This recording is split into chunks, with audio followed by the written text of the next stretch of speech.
As teachers, one of the most fundamental ways we can facilitate and improve learning is by preparing the learning environment. Our classroom is a physical space that is a direct reflection of our professionalism and our love for our students. As teachers, we get to create and define our learning space. A well-prepared classroom environment can positively impact student behavior and learning and will start your school year with incredible momentum. In the famous teacher book, The First Days of School, Harry and Rosemary Wong said it best: "You increase the chance of student success and decrease the chance of disruptions if the classroom is ready before students arrive." So you might be asking yourself, where do I start? How do I even begin?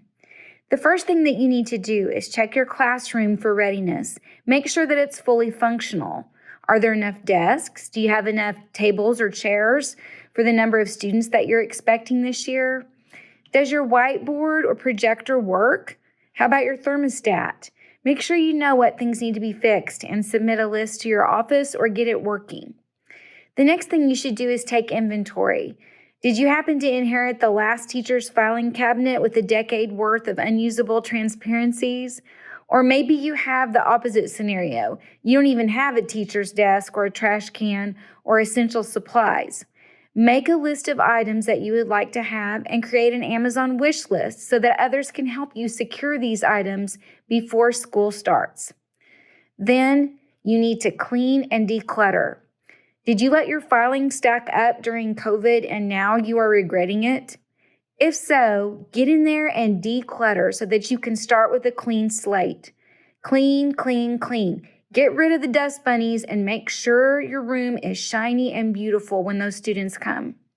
The pride that you take in your classroom will be reflected in the pride your students take in their work as well. There are several things that a well-prepared classroom should be able to do. The first is motivate us to learn. Is the space warm and inviting? Would we want to learn in our room? Is it an inspiring space?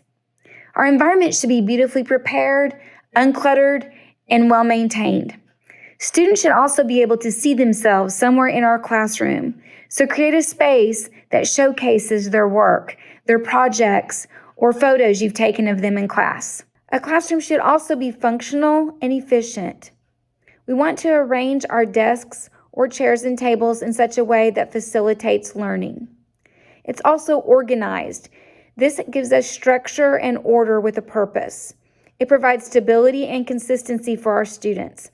Something as simple as labeling the turn-in trays can make a huge difference. A classroom should also promote a positive school culture. Words on the wall like "be kind," "you matter," or anything you can do to encourage a growth mindset would be an example of promoting a positive school culture. And finally, it needs to keep the students' needs in mind.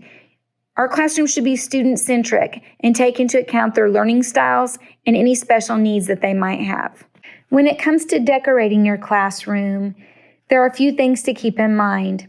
First, keep it simple. Try to avoid decorations that might be distracting and detract from student learning. I personally love to utilize Pinterest or Instagram to help brainstorm ideas and save them in one place from one year to the next. Also, utilize your wall space. This can help you maximize the learning potential of your overall classroom by creating things like word walls and vocabulary lessons on the walls themselves. Finally, utilize your school mascot. Teach your students to absolutely love their school. Preparing the classroom with love promotes pride in the teaching profession. We need you now more than ever to share that love of teaching with your students and leave your own lasting legacy in education.